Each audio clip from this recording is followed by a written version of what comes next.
종교와 그 기독교의 다른 점은 그거예요. 보통 종교들은 그 종교를 믿음으로 해서 복을 받기 원해요. 근데 기독교는 우리에게 복을 주는 종교가 아니라 하나님처럼 살게 만드는 삶이에요. 성경을 우리가 읽으면서 여러분은 성경에서 무엇을 보기 원하십니까? 구약 성경은 하나님께서 이스라엘 민족을 애굽에서 이끌어내셔서 가나안 땅에 이르게 하신 다음에 그들에게 이렇게 말씀하세요. 나처럼 살아라. 그러니까 세상에서 하나님처럼 살아가는 것을 보여주는 나라가 이스라엘입니다. 그래서 하나님께서 계속해서 말씀하시죠. 내가 거룩하니 너희도 거룩하라 라는 말씀을 통해서 이스라엘 민족에게 계속해서 거룩을 요구하세요. 근데 그 거룩함이 지금 우리가 생각하는 것처럼 그 엄숙함, 근엄함 이런 게 아니라 하나님처럼 사는 모습이 거룩함이거든요. 그래서 어려운 이웃을 위해 돕고 어려운 이웃을 배려하고 그들을 사랑하고 그들을 생각하면서 그들에게 계속 나누는 삶, 그게 하나님의 삶, 거룩한 삶이었거든요. 근데 그런 삶을 계속해서 살아야 됨에도 불구하고 이 사람들이 중간에 변하죠. 어떻게 변해요? 그렇게 사는 게 쉬운 일은 아니잖아요. 여러분, 하나님처럼 사는 게 쉬운 일은 아니에요. 여러분, 하나님처럼 산다 해서 우리가 생각하는 힘 있는 사람이 아니라 항상 나누고 베풀고 섬기는 삶을 살으라고 하니까 이 사람들이 그것이 싫은 거예요. 그래서 왕을 세우고 자기들의 욕심을 채우는 어떤 종교를 만들기 시작했죠. 그래서 하나님께서 구약에 계속 선지자를 보내셔가지고 너희 그렇게 사는 게 아니다. 내가 너희한테 요구한 것은 그게 아니다. 너희가 어려운 사람과 함께 그들과 함께 나누고 그들을 베풀고 그들을 사랑하는 삶이 내 삶인데 너희가 지금 그것을 지금 계속해서 버리고 있다. 그게 선지자들의 얘기거든요. 그러면서 너희가 내 성전에 와서 내가 하나님 섬긴다고 하니 내가 그 재물에 코가 막히고 기가 막히고 내가 정말 숨이 막혀서 살 수가 없다. 그 내용이 선지서거든요. 그러니까 구약은 계속해서 뭘 요구하고 있냐면 하나님께서 살 것을 요구하고 있어요. 근데 그게 안 되다 보니까 신약 예수께서 오셔가지고 다시 무엇을 하셨냐면 하나님의 삶은 이것이다라고 보여줬죠. 근데 여러분 보세요.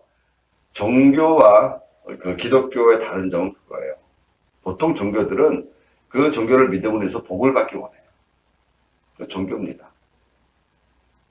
근데 기독교는 우리에게 복을 주는 종교가 아니라 하나님처럼 살게 만드는 삶이에요. 그러니까 우리가 이 땅에서 하나님의 삶을 보여줘야 될 의무를 가지고 있는 사람들을 모은 게 기독교거든요. 그래서 종교가 될 수는 없어요. 우리가 찬양을 하거나 아니면 설교를 하거나 어디서든지 계속해서 예수 그리스도를 믿음으로 인해서 받는 복에 대한 얘기를 하는데 실제로 성경은 우리에게 예수 그리스도를 믿음으로써 하나님의 모습을 보여주라고 얘기하고 있지 예수님을 믿음으로써 복을 받고 또다시 예수님을 높이고 이런 반복적인 삶을 얘기하는 게 아니었거든요. 여러분 우리가 예수를 믿는다 그래서 복을 받는 게 아니에요. 이미 우리 복을 받은 사람들인 거예요. 예수 그리스도 하나님으로 이미 우리와 함께 하시면 우리 복을 가진 자가 됐거든요. 그리고 이제 우리는 복을 나누어 주는 자로서 우리가 하나님의 모습으로 살아야 되는데 우리는 또다시 뭐 하고 있냐면 구약으로 돌아가는 거예요. 이스라엘 민족처럼 하나님을 믿으니까 하나님께서 우리에게 또다시 복을 주세요라고 하고 있다는 거죠. 예수께서 이 땅에 오신 이유가 만약에 우리가 하나님을 믿고 예수를 믿어서 복을 받는 것이라면 예수께서 굳이 오실 이유가 있었을까요? 여러분 뭐 복이 부족하세요? 뭐 여러분 가진 게 부족하세요? 예수께서 이 땅에 오셨던 이유가 우리에게 또다시 복을 더하기 위함이 아니라 우리가 하나님을 지금 오해해서 하나님을 복의 대상으로 알고 있는 것처럼 잘못 알고 있으니까 하나님 복의 대상이 아니라 너희가 이미 복이다라는 것을 보여주고 너희의 삶은 이렇게 살아야 된다는 걸 보여준 게 신약이거든요. 사도 바울이 그렇게 해서 우리에게 계속 전하는 게 뭐예요? 예수 믿고 복 받으라는 얘기가 아니었단 말이에요. 예수 믿으면 이미 복 받은 사람이고 그것이 너희에게 구원이 된다는 걸 얘기하고 있는 거죠. 여러분 히브리서에 보면 믿음이 세상을 이긴다고 얘기하죠. 그 말의 의미를 여러분 혹시 아세요? 저는 이렇게 생각해 봤어요. 예전에 어떤 분이 그러시더라고요. 무식하고 용감하면 막을 사람이 없다고. 그게 뭐냐면 내가 믿는 거에 대한 확신을 갖고 있는 사람은 아무도 못 말립니다. 그러잖아요. 그 사람이 믿고 있는 걸 여러분 바꾸려고 한번 해보세요. 그게 됩니까? 확신을 갖고 있는 걸 막을 수가 없습니다. 그래서 우리가 아무리 복음을 전해도 예수님에 대해서 불신을 갖고 있는 분들은 전도가 되지 않습니다. 그리고 그분들을 어떻게 전도해야 됩니까? 체험밖에 없어요. 그들이 예수를 체험하게 만드는 거예요. 그 체험을 어떻게 해요? 우리의 삶을 통해서. 그게 전도예요. 근데 우리는 우리의 삶은 돌아보지 않고 계속해서 말로 전도하니까 그 사람들이 보기엔 어때요? 지나 내나가 될 수밖에 없는 거죠.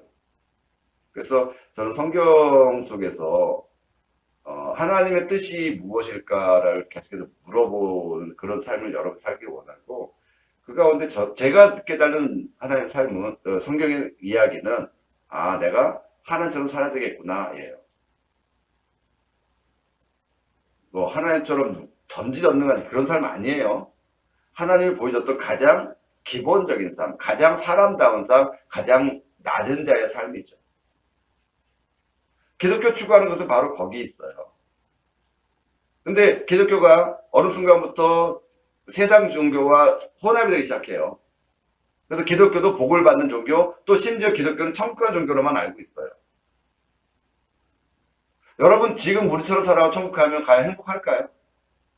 여러분 여기서도 행복을 누리지 못하더라도 천국 가면 뭐가 행복할까요? 거기서 여러분이 원하는 것이 없으면 어떻게 하실 거예요? 천국에 뭐가 있기를 원하십니까? 성경에 기록되어 있는 천국은 하나님 앞에 찬양하는 자들밖에 없대요. 여러분 거기 천국이라고 느끼는 사람이 있을까요? 여러분 생각하는 천국이, 만약에 천국에 가는데 여러분 생각하는 거 다르면 여러분 거기 천국일까요? 아닐까요? 천국이라는 개념이 우리가 좋은 곳, 아름다운 곳으로 가는 게 아니라 하나님의 다스림을 받아서 하나님과 함께하는 삶을 누리는 것이 천국임에도 불구하고 우리는 계속 천국을 어떤 장소로 얘기해서 좋은 곳, 아름다운 곳, 기쁨만 있는 곳으로 생각하게 만들었다는 거예요. 이건 종교예요. 하나님은 우리의 그런 천국을 얘기하는 것이 아니라 하나님과 함께함으로 우리가 세상에서 나누고 베풀 때 얻는 기쁨, 또 하나님과 함께함으로 해서 우리가 서로 사랑할 때 오는 행복함을 우리 스스로 느껴보라고 얘기하고 있죠. 그게 천국 아닐까요? 뭐가 있어야 천국일까요? 그러니까 우리가 지금 추구하고 있는 하나님의 삶이 무엇인가를 우리가 다시 한번 생각해 봐야 한다는 거예요. 구약시대에 하나님께서 이스라엘 민족에게 요구했던 것이 너희가 거룩하라는 얘기인데, 그 거룩함이 하나님을 잘 섬기라가 아니라 너희가 하나님처럼 되어서 이웃에게 하나님의 모습을 보여주라 였는데, 그런 것들을 이스라엘 사람들이 오해해서 우리가 하나님을 잘 섬기면 우리가 또 복을 받고 우리가 더 잘 될 거야 라는 걸로 변질시켜 버렸다는 거죠. 그래서 백성들이 뭐 굶는지 이런 거 상관 안 해요. 그냥 나만 제사 잘 드리면 돼요. 내가 제사 제일 좋은 거 드리기 위해서 남의 걸 빼앗기도 하고 남을 괴롭히기도 하고, 그래서 하나님의 제사 드리고 나면 나 제사 드려서 내 복 주세요 라고 하고 있다는 거예요. 그런 제사에 하나님께서 뭐라고 말씀하신다고요? 성전을 닫아버렸으면 좋겠다. 나는 저 제사에 숨을 쉴 수가 없다라고 얘기하고 있다는 거예요.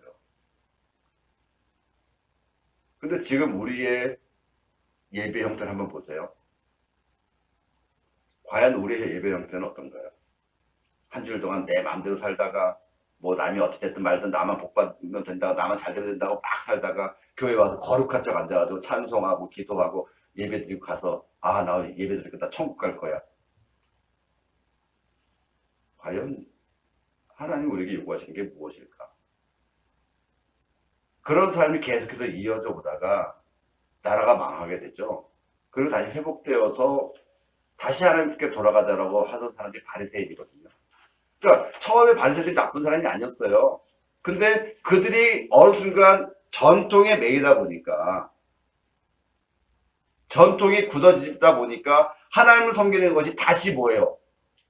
옛날로 돌아가고 있는 거예요. 그래서 하나님 섬기는 목적이 다시, 원래 하나님 섬기는 목적이 하나님과 같이 되어서 이웃을 보살피는 거였음에도 불구하고 그것을 다시 버리고 다시 하나님을 잘 섬겨서 내가 복을 받는 종교로 만들어버리고 말았다는 거예요. 전통이 그렇습니다. 그래서 오늘 본문에 보면요, 재밌는 장면이 나오죠. 다시 그 백인되었던 사람을 불러요. 그걸 물어봐요. 너 하나님께 영광 돌려라. 먼저 그 얘기 하죠. 너는 하나님께 영광 돌려라. 하고 나서 나는 그 사람 죄인인 줄 안다. 뭐라고 하라는 거예요? 우리가 시키는 대로 그 사람이 죄인이라고 얘기해라. 라는 거예요. 여러분, 이게 뭐예요? 전통. 그것이 잘못 확립되면 생각할 수가 없는 거예요. 그 이상을 생각할 수가 없어요. 지금 이 사람들도 다 알아요. 지금 예수께서 맹인의 눈을 뜨게 한 것이 선지자 아니면 할 수 없다는 걸 이 사람도 인정하고 있어요. 그럼에도 이 사람들은 지금 뭐 하는 거예요? 자기들의 이익과 맞지 않는 그런 예수님의 가르침에 대해서 계속해서 예수님을 죄인으로 몰아붙이려고 하는 거예요. 그러니까 그 안에서 싸움이 났었죠. 의견이 분분한 거예요. 재판관들 사이에서도. 왜냐면 하나의 선지자 아니면 할 수 없다는 걸 자기들도 인정하기 때문에. 근데 이익에 눈이 멀다 보니까 그것을 인정할 수가 없는 사람들과 지금 부딪히고 있는 거예요. 그래서 처음에 그 사람 다시 불러가지고 제일 먼저 하는 게 뭐예요? 압력을 넣는 거죠. 너 지금 그 사람을 죄인이라고 인정하지 않으면 하나님께 영광 돌리는 게 아니야. 너 하나님께 영광 돌리기 위해서 그 사람을 죄인이라고 인정해야 돼. 라고 압력을 넣고 있는 거예요. 그렇잖아요. 우리가 뭔가 일을 시작할 때 먼저 이것이야 라고 못 박아놓고 시작하는 거잖아요. 그러면 그렇게 됐을 때 정말 바른 소리 할 수 있는 사람이 얼마나 될까요? 지금 우리가 어쩌면 전통이라는 이름으로 우리의 예배 형식이나 우리의 이런 신앙생활 자체를 딱 못 박아놓고 그것을 벗어나면 죄인이야라고 지금 정죄하고 있다는 거예요. 그게 하나님 뜻인지 뭔지 상관없습니다. 내 뜻에 맞지 않고 우리의 전통에 맞지 않으면 다 죄인인 거예요. 지금 예수님께서 오셔서 병든 자를 고친 것에 대해서 자기들이 하던 것, 안식일 지켜야 되는데 이 사람 안식일 어긴 것 때문에 하나님의 뜻이 나타나고 말고 상관없이 다 예수님은 죄인인 거예요. 무엇이 옳을까요? 여러분 신앙생활에 있어서 우리가 무엇이 옳은지에 대한 우리의 객관적이고 또 하나님과의 관계에서 그게 정립되어 있지 않으면 우리는 전통에 매이거나 아니면 다른 사람들의 말에 휘둘릴 수밖에 없어요. 우리가 신앙생활하는 목적에 대해서 바르게 이해하지 못하고 내가 신앙생활하는 목적이 정확히 정립되어 있지 않으면 우리는 흔들릴 수밖에 없어요. 지금 제가 여러분에게 계속해서 전통에 대해서 도전하게 만드는 이유는 신앙생활이 뭐냐는 거예요. 우리가 예수님 열심히 믿어서 복 받는 게 정말 예수 믿는 거라면 여러분 그동안 우리가 얼마나 복을 못 받은 사람이었냐는 거죠. 예수 믿는 목적이 복 받고 잘 되는 거라면 일부 부자들이나 아니면 대형 교회에서 목사님들이 예수 믿는 이렇게 복 받습니다라고 얘기하는데 여러분 우리나라에 지금 10만 명이 넘는 목사님이 계신데 자립하는 교회가 10%가 안 됩니다. 그러면 나머지 약 9만 명 정도는 먹고 살기도 어려운 분들이 많아요. 그럼 그분들은 예수님 지금 잘못 섬기고 있나요? 그럼에도 그분들은 왜 예수님 섬기려고 하고 있죠? 무엇을 위해서? 여러분 우리가 신앙생활하는 목적이 무엇인지를 다시 한번 정확하게 아셔야 되는 거예요. 여러분이 예수님을 왜 믿는지를 아셔야 하는 거예요. 복받기 위해서라면 여러분 예수님을 굳이 안 믿어도 열심히 살면 됩니다. 여러분 예수님 안 믿고 복 받는 사람 얼마나 많습니까? 우리가 생각하는 복, 돈. 여러분 부자들이 뭐 예수 잘 믿어서 부자 됐습니까? 아니잖아요. 그럼 우리가 예수 믿는 이유가 뭐예요? 하나님처럼 살아내야 하는 거예요. 하나님께서 성경을 통해서 계속 우리에게 말씀하실 게 뭐냐면 너는 제발 나처럼 좀 살아달라는 거예요. 이웃을 사랑하고 이웃에게 베풀고 형제를 사랑하고 그들과 함께하고. 여러분 구약 성경을 쭉 보세요. 거기 예수 믿고 하나님 믿고 복받다는 게 무엇을 의미하는지, 무엇을 의미하고 있죠?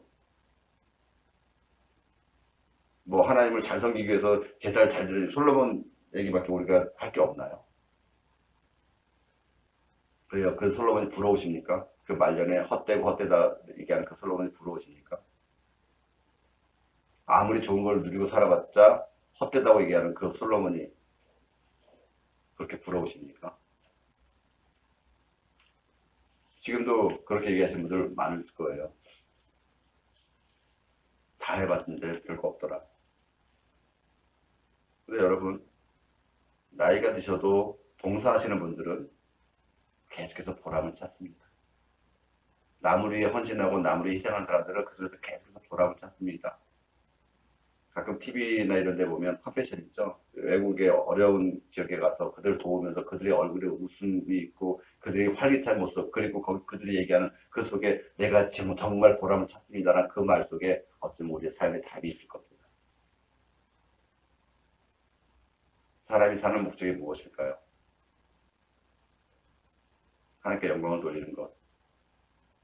어떻게 하면 하나님께 영광을 돌릴 수 있을까요? 신앙이라는 게 무언가 우리는 정말 다시 한번 점검해 보지 않으면 안 돼요. 우리가 전통이라는 그 도구마에 잡혀가지고 전통에 매여가지고 전통에서 벗어난 건 다 죄다. 여러분 전통 지키고 중요하지만 전통은 새롭게 해석이 되어서 새롭게 만들어져 가야 하는 겁니다. 많은 교회들 이제 그 좀 오래된 교회들 뭐 100년 전통이라든지 뭐 50년 전통 얘기하죠. 50년 전에는 아무것도 아니었습니다. 겨우 50년밖에 안 된 거예요. 하나님의 말씀은 수천 년 동안 내려온 것이죠. 그것을 겨우 우리 전통으로 바꿔버리려고요.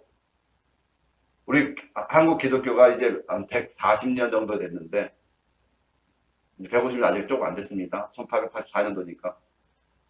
근데 그 100년 좀 넘는 전통으로 5천년, 6천년 성경을 바꾸실 겁니까?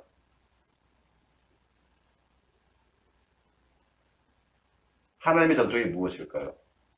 하나님께서 성경을 통해서 우리에게 무엇을 얘기하고 있을까요?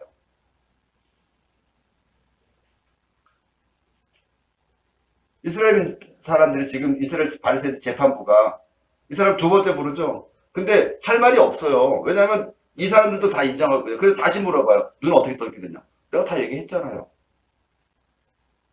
그러니까 물어볼 말이 없는 거예요. 도대체 이 사람이 죄가 없잖아요. 매인데 또 사람 또 무슨 죄가 있겠습니까? 기껏해야 안식일 날 왜 눈 고쳤냐? 아니 내가 눈 감아서 떴는데 그게 죄가 됩니까? 지금 그러고 있는 거예요. 그러니까 물어볼 말은 없는데 예수님은 지금 죄인으로 몰아붙이긴 해야 되겠는데 어떻게 할 수가 없으니까 이 사람 불러서 물어봐도 안 되니까 부모 불렀다 물어봐도 안 되니까 또다시 불러가지고 뭐라 얘기해요? 일단 압박을 하죠. 하나님께 영광 돌려야 된다. 그러니까 하나님께 영광 돌리는 게 뭐라는 거예요? 그 사람이 죄인이라고 인정해야 된다. 압박하고 있는 거죠. 근데 그럴수록 오히려 더 궁지에 몰려요. 이 맹인되던 사람들이 물어보죠. 아니, 내가 얘기했는데도 안 듣더니 또 들으려는 거, 당신도 그 사람 제자가 되려고 하는 겁니까? 라고 물어보죠. 이 얘기는 뭐냐면, 차라리 그 사람 제자가 되어라. 라는 얘기죠. 차라리. 그러니까 내 말 믿지도 않으면서 자꾸 물어보는 이유가 뭐냐. 차라리 그 사람이 제자가 되어라. 그러니까 이 사람을 지금 신문하려고 불렀는데 오히려 뭐하고 있는 거예요? 지금 자기들이 전도당하고 있는 거예요. 왜요? 이 사람은 명확한 증거를 가지고 얘기하고 있는 거예요. 내가 눈을 떴다라는 거예요. 여러분 믿음이라는 게 이게 장미야 믿어집니까? 이건 철쭉이잖아요. 이건 믿고 안 믿고 아니죠. 이건 아는 거예요. 믿음은 알려 시작하는 겁니다. 그러니까 이 맹인이 다른 건 몰라요. 내가 다른 건 모르겠는데 하여튼 내가 또 눈 떴습니다. 거기에 대해서 서로 할 말이 없는 거예요. 왜냐면 바리새인들도 이 사람이 장님이었던 걸 봤거든요. 성전 앞에서 구걸하는 걸 봤어요. 왜냐면 매를 들어갈 때마다 봤죠. 근데 이 사람이 눈 뜨고 지금 앞에 있단 말이에요. 근데 그거를 지금 부정하려고 하니까 할 말이 없는 거예요. 명확한 사실을 앞에 놓고도 부정하려고 하니까. 왜? 자기들 전통을 지키려고. 그게 무서운 거예요, 지금. 근데 자신들이 지금 신문을 통해서 뭐 하려고 그래요? 예수님 죄인이라고 지금 고백해야 되는데 이 사람이 뭐라고 얘기해요? 당신들도 예수 죄가 되시오 하니까 욕을 하죠. 이건 하지 말아야 될 일을 하고 있는 거예요. 저도 이제 대화하다가 말이 안 통하면 막 언덕에 올라가고 하는데 그러다가 제일 먼저 나오는 게 뭐예요? 욕하게 되는 거죠. 보세요. 28절에 보니까 그들이 욕하여 이르되 그러죠. 하다 안 되니까 뭐부터 하는 거예요? 욕하게 된다는 거예요. 본색을 드러나는 거예요. 그러면서 예수님이 어디서 왔는지 우리 모르겠다는 거예요.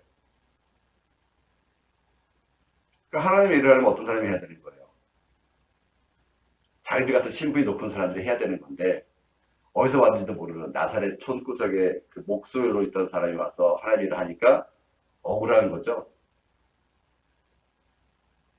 누가 해야 되는데? 하나님은 우리 같은 사람이 해야 돼요. 바리새인들 같이 하나님 앞에 경건한 사람들, 하나님을 잘 섬기는 사람들이 해야 되는 거예요. 예수님이 하고 있어요. 인정할 수가 없는 거예요. 그래서 그 사람을 지금 죄인으로 만들려고 하고 있는 거예요. 그러니까 예수님을 아예 처음부터 죄인으로 단정 지어놓고 어떻게 해보려고 하는데 안 되는 거죠.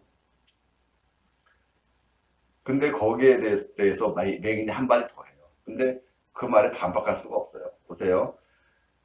30절에 보세요. 그 사람이 대답하여 이르되 이상하다. 이 사람이 내 눈을 뜨게 하였을 때 당신의 어디서 왔는지 알지 못하는도다. 하나님이 죄인의 말을 듣지 아니하시고 경건하여 그의 뜻대로 행하는 자의 말을 들으시는 줄 우리가 아나이다. 무슨 얘기예요? 하나님이 지금 누구의 말을 듣는다는 거예요? 경건한 자의 말을 듣는다는 거죠. 그러면 너희의 말을 듣지 않았으니까 너희는 경건하지 않다라는 거예요. 왜? 내가 맹인이었는데 너희는 내 눈을 뜨게 하지 못했고 지금 내 눈을 뜨게 하신 분은 예수님이신데 그러면 하나님께서 누구의 말을 듣는다? 경건한 자의 말을 듣는다. 그럼 누가 경건하다는 거예요? 예수님이 경건한 사람이라는 것을 얘기하는 거예요. 그러니까 지금 비꼬는 거예요. 야 너희가 제사장 바리새인으로서 너희가 지도자라고 얘기하지만 하나님 너희 말 듣지 않고 지금 예수님 말 듣고 있다. 그럼 누가 경건하냐? 너희 스스로 얘기해봐라. 지금 그 얘기하고 있는 거죠. 그러니까 이 사람들이 뭐라고 해요? 34절에 보세요. 그들 대답하려되 내가 온전히 죄 가운데 나서 우리를 가르치느냐. 야, 죄인 주제에 날 가르쳐? 야, 너 날 때부터 맹인에서 어제 날 때도 죄인이었잖아. 그 죄인 주제에 날 가르쳐? 여러분 배움에 있어서 나이가 무슨 소용이 있으며 신분 지위가 무슨 의미가 있을까요? 배움이라는 거. 우리 예전에도 그런 말 했죠. 삼두동자에게도 배울 게 있다. 삼두동자라는 게 1m가 안 되는 어린아이를 얘기하는 겁니다. 그 어린아이에게도 배울 것이 있다. 또 가끔 그런 분들도 계세요. 동물에게서도 배울 게 있다. 그래요. 세상은 어디에서나 배울 것이 있습니다. 무엇을 배우느냐에 다를 수 있겠지만 세상은 배울 만한 곳이죠. 그 속에서 배움을 찾는 사람들은 그 배움에 따라 훌륭한 삶을 살겠지만 배움을 찾지 못하는 사람들은 그냥 남들이 만들어 놓은 거에 끌려가는 삶을 살 수밖에 없겠죠. 지금 자기들에게 지금 이 맹인이었던 사람이 하는 말이 틀리지 않은 걸 알아요. 그러니까 틀렸으면 틀렸다라고 반박해야 되는데 지금 틀렸다고 반박하는 게 아니죠. 나도 아는데 왜 네가 가르치려고 해? 가 되는 거예요. 우리 그런 사람들 많이 있잖아요. 뭐가 얘기하다가 안 되면 가르치려고 그래? 라는 거. 여러분 배울 만하면 배워야 되지 않겠습니까? 누구에게라도. 그러니까 창세로부터 맹인이 눈을 떠는 얘기 들어본 적이 없습니다. 그게 한 번도 없었거든요. 그럼 어떻게 해야 돼요? 사실은 이 재판부에서도 그 사실은 인정해야 돼요. 그러면 그 사람이 어떻게 눈을 떴는가, 그 사람이 무엇을 얘기하고 있는가를 들어야 되겠죠. 여러분 뭔가 큰 일이 일어났을 때 여러분 그 삶에 대해서 들어봐야 되는 거예요. 어떻게 그런 일이 일어났는지. 근데 자기들 생각이 잡혀가지고 그거 듣지 않고 일단 자기들이 그 사람을 지금 정지해 놓고 있기 때문에 들리지가 않는 거예요. 오늘 바리새인들 신문도 그런 얘기예요. 근데 이 사람들은 그래도 뭐예요? 성경을 들고 얘기하기 때문에 자기들이 할 말이 없는 거예요. 그래서 그냥 내어보내고 말죠. 그러니까 이 사람이 나와서 돌아다니니까, 야, 너 정말 맥인도사 맞냐? 라고 얘기할 때 이 사람이 에고 에이미, 내가 겁니다. 라고 얘기하거든요. 근데 이 에고 에이미라는 이 말은 처음 출애굽기 3장에서 하나님께서 모세를 부르셨을 때 하나님은 어떤 분입니까? 나는 나다와 같은 말이에요. 내가 그의입니다. 내가 그입니다. 내가 원래 맹인되었다가 눈 떠도 그 사람입니다. 나는. 하나님께서 일하시는 방법 중에 하나가 제일 큰 게 뭐냐면 높은 사람, 훌륭한 사람을 통해서 일하는 것이 아니라 작고 낮은 사람을 통해서 일한다는 거예요. 그래서 이 사람이 날 때도 죄인이었었던 거죠. 근데 이 사람을 사람들이 볼 때마다 야, 너 정말 그 사람 맞냐? 내가 나입니다. 에고 에이미. 내가 그 사람 맞습니다라는 거죠. 태어날 때부터 맹인으로 부모에게 천덕꾸리였고 구걸하며 살아갈 수밖에 없어 그 사람. 그러니까 살면서 우리에게 아픔이 있다라는가 남들이 이해할 수 없는 커다란 슬픔이 있다는 것은 어쩌면 하나님 앞에 가장 좋은 재료를 가지고 있는 건지도 몰라요. 뭐 고통을 겪는 분들에게는 안타까운 일입니다. 그것이 결코 좋은 일은 아니죠. 맹인으로 태어난 사람이 40년 넘게 맹인으로 살았을 때 이게 여러분 이 사람이 행복한 일은 아닐 겁니다. 근데 예수를 만나게 되니까 그것이 오히려 하나님 높이는 재료가 되고 있다는 거죠.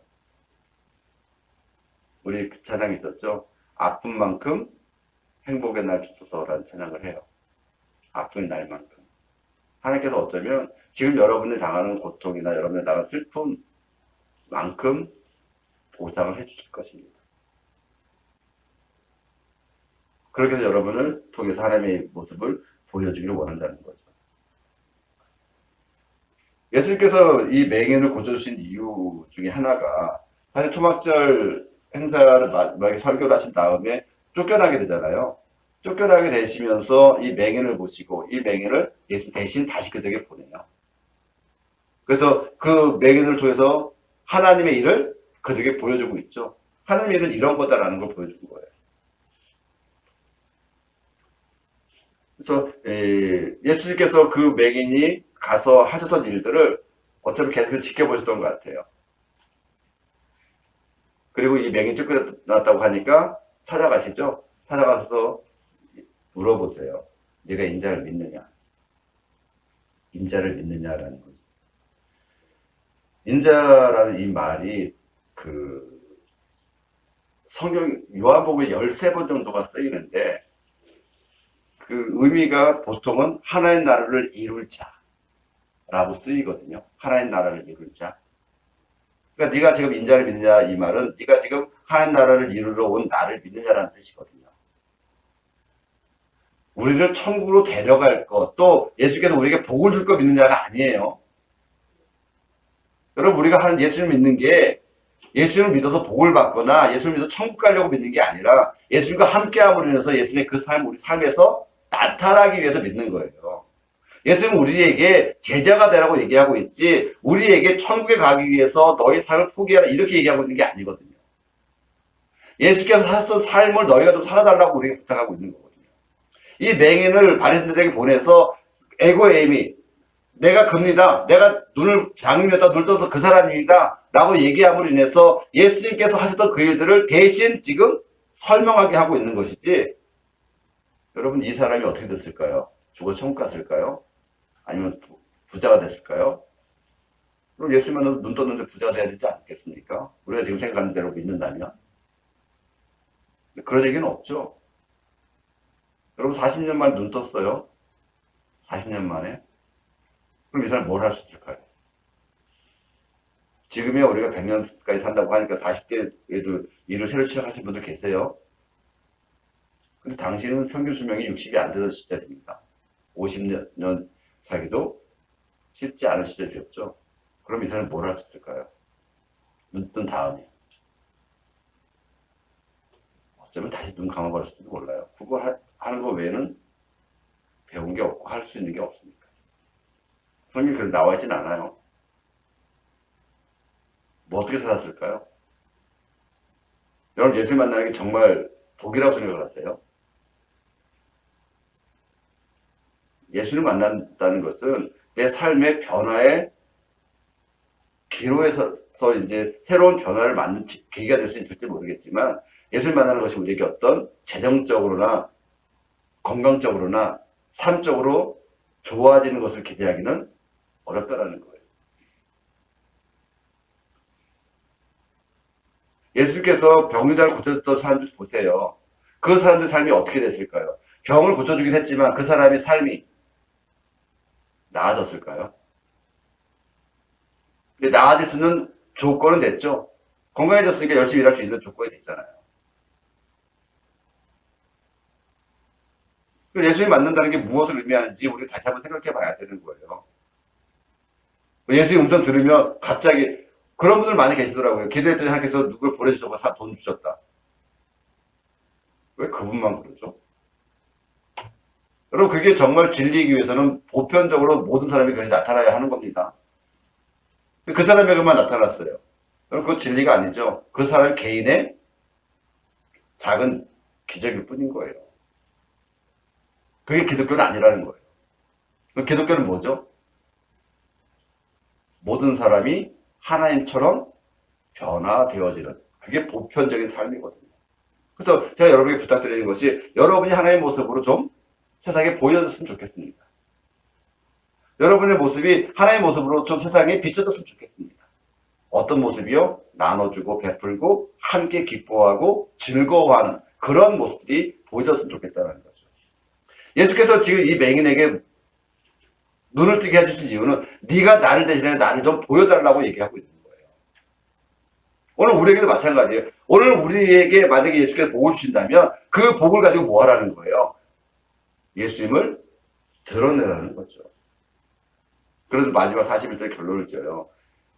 39절부터 내가 심판하러 이 세상에 왔으니 보지 못하는 자들을 보게 하고 보는 자들은 맹이 되게 하라. 이 말이 무슨 뜻이에요?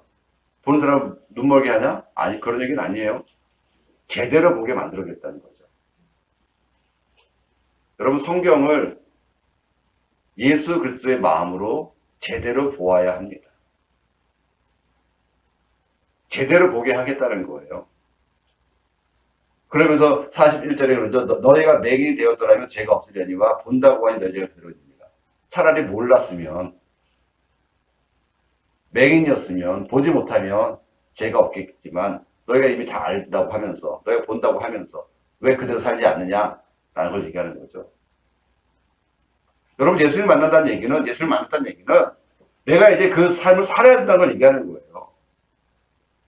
차라리 예수를 만나지 못했다면 아직 모르니까 이제 그 삶을 살기 위해서 계속 준비해 나가는 거지만 이미 만났다고 하면 변명할 수가 없는 거예요. 그러면 깨달지 말아야지. 뭐 그것도 할 수 없는 거고요. 그러나 이제 성경 계속 우리에게 얘기하죠. 자라나야 한다라고 얘기를 해요. 하나님의 말씀을 우리가 어릴 때는 잘 못 볼 수 있어요. 하지만 이제는 변명할 수가 없어요. 변명할 수가 없다고요. 기독교가 너무 종교화돼 있어서 하나님 앞에 헌금하고 여러분 하나님께도 아닙니다. 교회에 헌금하고 교회에 충성하면 복을 받는다라는 교회주의로 바뀌어버리고 말았죠. 성경은 우리가 그렇게 얘기하고 있지 않아요. 너희 스스로 받은 복으로 하나님처럼 살아달라고 부탁하고 있다는 거예요. 예수께서 계속해서 우리에게 말씀하신 것이 너희가 내 제자가 되라고 말씀하세요. 내가 너희에게 가르친 것을 너희가 지켜서 내 제자가 되라고 말씀하고 있어요. 거기 한 번도 복받아 부자되라는 얘기는 없어요. 그럼 우리는 무엇을 추구해야 할까요? 여러분이 아직도 예수 믿어 부자 되기로 추구한다면 하나님은 여러분과 상관없으실 수 있습니다. 하나님이 원하는 것이 무엇인지를 다시 한번 생각할 수 있는 저와 여러분에게를 예수님 이름으로 부탁을 드립니다.